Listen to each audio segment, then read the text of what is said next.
In other words, in that wounded spirit you was talking about, he working that wounded part. When they vulnerable, but they still should know if they don't know the word. It's still wrong. They don't know the word. It's still wrong. He'll try to make it okay. I know what you're saying too. You see how the devil did? He come to eat. God didn't surely say you would die if you sin.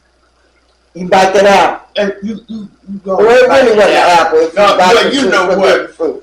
He was telling her to bite the apple or whatever. But God told her not to, though. No, God told her not to, but she listening to what Luther was saying. He told Adam. Adam's supposed to bite. Yeah, she told Adam to. Yes, she did. But she told Adam. She knew too. Yeah, she knew that Adam was the head. You know. Yeah, so God said, "Don't. You'll know. You will surely die, or you know the truth. You'll know the truth." Yeah. So they didn't even know the truth was naked. You'll surely die. And you'll know the truth, because you naked. So that's why we don't live forever. Yeah. And then the naked part, it's like they didn't even notice they was naked until they bit the apple. So then you start seeing stuff. You see stuff he didn't want you to see. Yeah. Eve disobeyed God and enticed Adam to do it. And then that happens in this world. I said enticement. A lot of women can entice men into doing things. And leave their wives. Yeah. And you know, you ain't got but the man not rooted ground, because like you said, it started with Eve. Yeah. You know right from wrong, so you better. And you know what, to add with this, when you're talking about the wound, you know what I see? Every man or every woman that cheat on their husband or wife, it's always a bad end. I never, the sin. It's the bad end. Somebody getting killed. Or somebody getting messed up real bad, or they took a loss, an L, lost their whole family, or lost their mind. It's the wages of sin is death. Yeah. Well, all they can do is just leave them and then move on. That's it. Just leave them and move on. Don't kill them. They be killing. They be killing and everything. Yeah, it's not even worth it. I killed my wife for you. You don't like divorce and stuff, but I think you would rather be divorced than somebody murdering somebody, or cheating and all that. So just leave them. Bad stuff every time I see it's never nothing good. No, it's always something bad behind that. And it was a little worse than I thought. You think, somebody just, the act itself, they going with each other. But no, people emotions get tapped, especially women, they're killing them. Yeah. They have it in the right. And then you know what God tell us to do. We know what He want us to do about different situations comes to us. Oh, wait a minute, I'm thinking about this. No, I can't do that. That's not from God. Didn't tell us to do. What about the people that don't know? What about the people that don't know? I don't know. You know what about this? The consequences. Yeah. Consequences. They still know right from wrong. They still should know. Right, wrong. You say common sense ain't common no more. But some people don't have common sense. I just learned that. Really, I just learned that a couple years ago. I thought everybody had common sense. But they don't. Common sense ain't still common no more. I was shocked to find out everybody don't have common sense. I'm like, wow. That's crazy. You say, God, I don't want to do this. I know this is wrong. And I'm not going to do it, and I need your help to help me not to do it. He will help you. Yes, He will. That's what people think before they act. A lot of people don't think before because the consequences will be like, hold on. Right. See, I'm going to do this. I'm going to do this. Now I do. But a long time ago, what about the people and do stuff in anger? They don't care. Oh, yeah. Or do stuff out of hurt. Yeah. You still got to think about the consequences, but they don't be thinking about it, Because the enemy made it look like it's okay. Yeah. You won't get caught. But see, I'm glad that I'm at a point that I know better. There was a time in my life that I didn't really give sin no thought. Yeah. I didn't think nothing of sin. But once I got saved, all of that changed. I cared about sin, whether I was going to engage in it or not. I cared about all that. I paid attention to all of it. And I didn't fall off into sin because I knew better. If you know better, you do better. And remember, Mom taught us about the stealing. So it's just, when she taught us about that, we was scared, How some people say that, no. I was like, no. I was like, no, get it back. Because my mama said, you don't do this. So You taught us as children, we was raised up in that. Yeah, I taught my We kids. did some little stuff, but we didn't go out robbing banks and killing people. Because when I was a kid, I saw some keychains at Kmart. I did. I was at Kmart. We did some things. We didn't make it a lifestyle. I knew that stealing was wrong, and I still did it. But see, when I look back on it now, it wasn't about just trying to obtain material things. It was something deeper. Mm-hmm. It was something deeper that caused me to do that stealing. So you know what it was? I was angry that my dad wasn't around, and that's really the only thing I can think of right now. Yeah, childhood. Yeah, because I don't care now, but back then, yeah, I was angry that he wasn't around, and I didn't know him. So all that stuff comes out in ugly ways like that. But I didn't like stealing. Now I can't stand a thief, and especially the grown people. I know a lady was stealing with money in her pocket, $1,000. And that's an emotional, mental thing, though. A klepto. But yeah, my kids would not steal. No, my kids saw somebody stealing. They was like, ooh. Yeah, but I was like, no stealing. No, I can't stand it now. But some people older doing it. It's not just kids. Mm-hmm. And some people do it lifestyle. The ones that's doing it now, they just crooks and thieves. Yeah, but the ones that's stealing with money in their pocket, that's something wrong with them. Yeah, there's something wrong with them mentally. Yeah. But the ones that's robbing banks and just doing it for, love of money, they evil and they don't care. They thieves. Real thieves.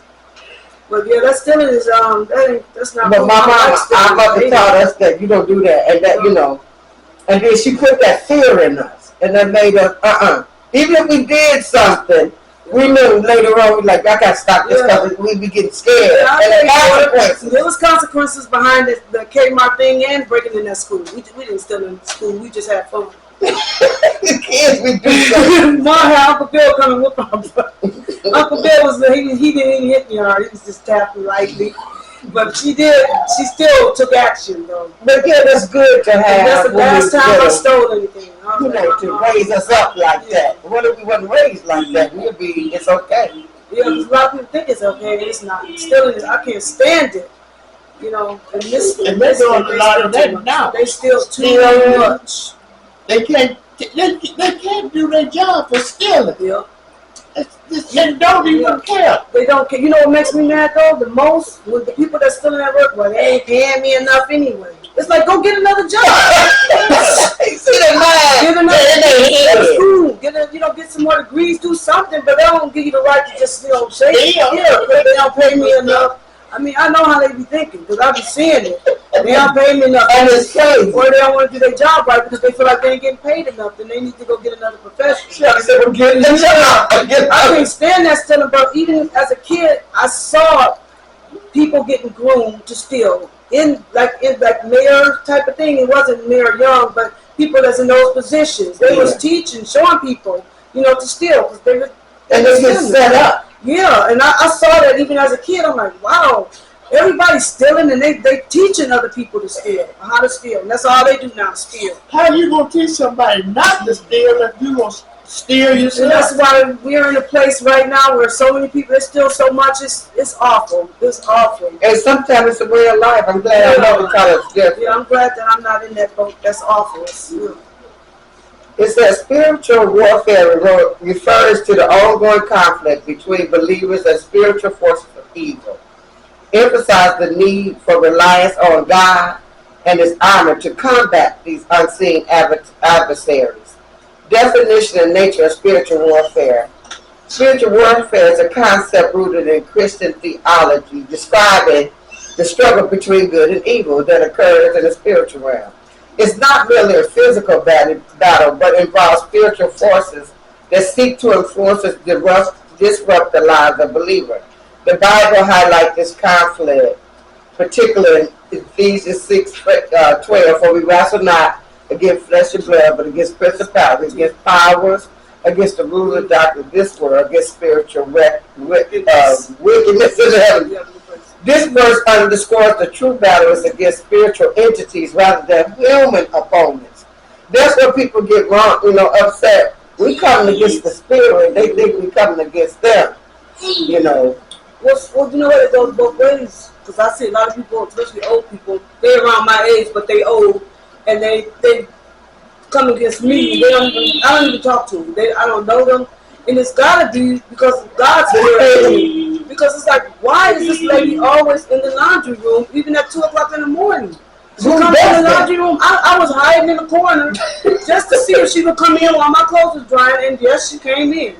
Every day. It's like, I know you don't wash every day. This older lady, she knows no doubt, and the devil said yesterday. She was like, whoop. I was like, yeah. Thought she was gonna put something in my dryer. I think not. You know, the enemy sitting down there. They can't sleep.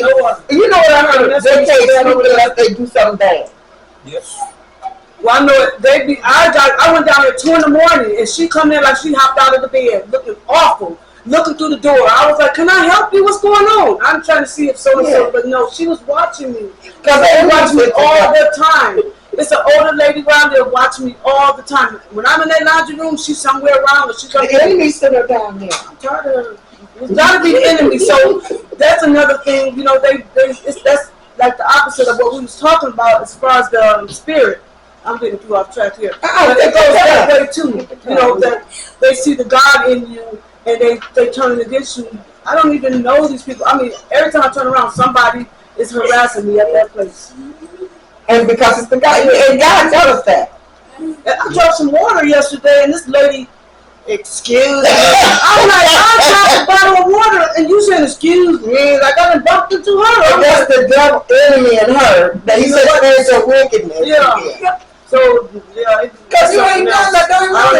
I don't talk to them or nothing. Then somebody gonna try to say hi to me, knowing I don't even want to be bothered with them because of all the stuff I go through with almost every person in there that I don't even know. I don't know their names because I don't talk to them. And she's, hey, how you doing? Hi. You know, like in a rude, funny way, being sarcastic. And you know, it's annoying. And just like to be at the mailbox. One step on him. Do I have to start speaking in tongues? I do that. I speak in tongues. You know, what if you try to go on my phone? Why are you standing in the other room? You know, that's what they try to do. I don't let them get close though. No. I don't like being. They try like they wouldn't at the mailbox. You down when I come back late. They're crazy. That's talking about spiritual warfare. And my bills, I got bills. Yeah, they will slap. They do try to steal from you. And that's why they're gonna end up. You gotta be careful with that type of behavior, because people will take you out the game. Our life will take your life. Yeah, they was just trying to hit us a minute ago. He was on the field. We almost had an accident on the way there. He swerved right over, but it's like I felt like God had a shield over us. Yeah, he did. But I'm like, this guy could hit. I'm sitting there talking, and I'm hitting on my side, and he was like, I don't even know how he even came over there. He was all driving regular. Not that many people out there, but this spiritual battle it goes further and beyond more than people think. That's why God tells us to pray about everything and worry about that. I'm finna Give it to him, he'll fix it. Go ahead, Mike, you can talk. Yeah. And that's what it says. I'm glad you said it. Yeah, we can't fix this stuff. We think we can. We should help. What can we do? What are you doing? I'm upset now. We have to pray. We have to pray about everything. We have to fight in the spiritual. It says the biblical basis, the concept of spiritual warfare is prevalent throughout the Bible. It said the key passage is Ephesians 6:10 and 18. The passage instructs believers to put on the armor of God, which include truth, righteousness, the gospel of peace, faith, salvation, the word of God. This armor is essential for standing firm against spiritual attacks. 2 Corinthians 10:3-5, this verse emphasizes that the weapons of spiritual warfare are not physical, but have divine power to demolish strongholds, indicate that believers must rely on spiritual resources to combat evil. James 1:7 encourages believers to submit to God and resist the devil, promise that he will flee from them, highlighting the active role a believer must take in spiritual warfare. See, we think it's all God. Now we must resist him. No, I'm not going to drink today. No, I'm not going to have sex with my friend and I'm not married. No, I'm not going to go over here and steal from my neighbor. No, I'm not going to covet people's things. You know, that's something we have to take on. Engaging in spiritual warfare, this is what you were saying, Ma, you're sure. Engaging in spiritual warfare involves several key practices. Prayer. Regular prayer is vital for seeking God's guidance and strength in the battle against spiritual forces. Scripture. Familiarity with the Bible equips believers with the truth needed to counter lies and deception from spiritual adversaries. Community. Fellowship with other believers provides support and encouragement in facing spiritual challenges. And the last one, awareness. Recognize the reality of spiritual warfare is critical. Believers must be vigilant and aware of spiritual dynamics at play in their lives. And to end it, spiritual warfare is a significant aspect of Christian faith, emphasizing the ongoing battle against spiritual forces that seek to undermine believers' faith and relationship with God. By understanding this concept and actively engaging in spiritual practice, believers can stand firm against these challenges and experience victory in Christ. See, prayer, regular prayer, is vital for seeking God's guidance in spirit. See, we need that prayer. Yeah, we gotta pray. Like the following thing, like the government gain stalkers is in the natural realm. That's something that is a real thing. You can look it up. It's called government gain stalkers, and they stalk for different reasons. So if someone has the government gain stalkers on there, there's people out there that do drive and follow you. And in the spirit realm, everybody is not going to see it. It just looks like a bunch of regular people driving. Yeah. But the spiritual person can see it. But it is people actually doing it, following it. They really are out there. The camera never lies. But, it's like a lot of